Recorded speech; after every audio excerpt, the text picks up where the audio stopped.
এই তো ডিম নিয়ে রেখেছো, এখন কি রান্না করবে কি বলো আজকে? হ্যাঁ, ডিম দিয়ে একটু সরষে পোস্ত দিয়ে তরকারি। বাহ! আর এটাই কি করছো দেখি একটু? লাউ, বড়ি, টমেটো একটা তরকারি। তাহলে আজকে বন্ধুরা তাহলে ভালো তাহলে রেসিপি হচ্ছে ডিম সরষে পোস্ত না? ডিম সরষে পোস্ত দিয়ে আর কারি কারি সরষে পোস্ত দিয়ে একটু ঝাল ঝাল করা, ঝাল ঝাল। আর আর লাউ ঘন্ট, লাউ ঘন্ট, বড়ি দিয়ে লাউ ঘন্ট নিরামিষ।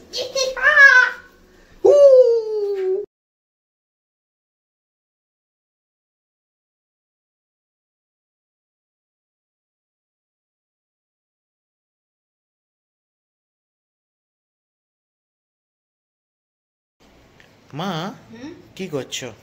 আরে ডিমটাকে একটু মাঝে মাঝে ছিঁড়ে দিচ্ছি, মশলা ঢুকবে না। আচ্ছা, মাঝে মাঝে একটু করে দিচ্ছিলাম, যেহেতু সরষে পোস্ত একটু ঢুকবে। আর দেখতে পাচ্ছি তো মশলাও তোমার রেডি হয়ে গেছে, তো কি কি মশলা কেটে রেখেছো? এটা সরষে পোস্ত, কাঁচা লঙ্কা, শুকনো লঙ্কা, পেঁয়াজ বাটা, একটা মশলার জল, ওখানে টমেটো রেখেছি। তাহলে টমেটোটা মানে পুরোপুরি বেটেছো না? টমেটোটা পিউরি করেছো না? নুন, লঙ্কা আর কাশ্মীরি লঙ্কা আর একটু হলুদ দিয়ে মেখে দিলাম। বাহ, ম্যারিনেট করে দিনা না ডিমটা? ডিমটা সুন্দর হয়ে গেল, কালারটা দেখ কি সুন্দর। ও লাল লাল ঝাল ঝাল, এরপরে এটাকে ভাজবো একটু। বাহ, সুন্দর একদম, পুরো একদম লাল লাল ঝাল ঝাল, একদম ডিমের রেসিপি একদম সুন্দর, অসাধারণ হবে, অসাধারণ। বাহ, কি কালার এসছে দুরু। এই তেল পড়ে গেল কড়াইয়ে না মা? তেল গরম হয়ে গেছে, এরপরে পড়ে গেল ডিম ম্যারিনেট করা। এবার এগুলোকে ভাজা হবে না? হ্যাঁ, ভাজা হোক, লাল লাল করে ভেজে তুলি।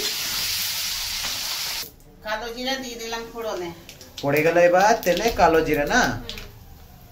কালো জিরা দিয়ে দিচ্ছি, এরপরে পেঁয়াজ বাটা। পেঁয়াজ বাটা পড়ে গেল এবার। এরপরে তাহলে কি দিবে? পেঁয়াজটা লাল লাল হয়ে যাওয়ার পরে পেঁয়াজ বাটা লাল লাল হয়ে গেলে টমেটো বাটা দিয়ে দেবো। আচ্ছা, টমেটো বাটা। হ্যাঁ, এরপরে পড়ে গেল এবার টমেটো বাটা। পেঁয়াজ বাটা লাল লাল হয়ে গেলে টমেটো বাটা দাও, এবার নুন দিয়ে দাও। একটু নুন দিয়ে দিলাম, ব্যাস। এটা একটু পরে দেবো। এরপরে সরষে পোস্ততে এটা ভাজা হয়ে যায়, সরষে পোস্ত দেবো। একদম সুন্দর লাল কালার এসছে। ওই তো কথাই আছে না, মশলা যত সুন্দর কষবে তত সুন্দর টেস্ট। টমেটো আর পেঁয়াজ বাটা।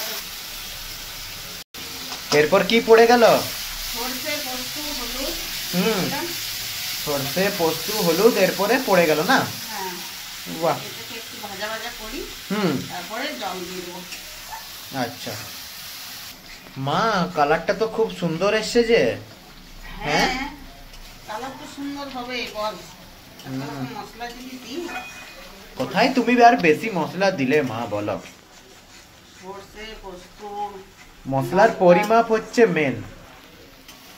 লঙ্কা, ডিম দিয়ে কষে দিলাম। ডিমটা দিয়ে একটু কষে নেবো। হ্যাঁ, ডিমটা দিয়ে এখন একটু কষবে না? হ্যাঁ, বাহ, কষে নিয়ে এরকম শুকনো শুকনো করে নামাতে হবে। আচ্ছা, বাস বাস, হয়ে গেল। ডিম পোস্ত রেডি নাকি মা? আর একটু ফুটে যাক, মশলা ধোয়া জলটা দিয়েছি তো। আর লঙ্কাগুলো দিয়ে দেবো। আচ্ছা, এই লঙ্কা এইখানে এইখানে। গার্নিশিংটাই তো ভালো করে দিলে গুরু। ডিম পোস্ত আর একটু ফুটে যাবে, তারপর মাখা মাখা করে নামিয়ে দেবো। বাস, এইভাবে ডিম পোস্ত করে বন্ধুরা। এইভাবে ডিম পোস্ত করতে হয়, আপনারাও নিজেরা বাড়িতে বানাবেন। কিভাবে ডিম পোস্ত করতে হয় দেখে নিয়েছেন, এরপরে আমাকে কমেন্টে জানাবেন। বন্ধুরা, কেমন লাগলো ডিম পোস্ত একটু জানাবেন কমেন্টে।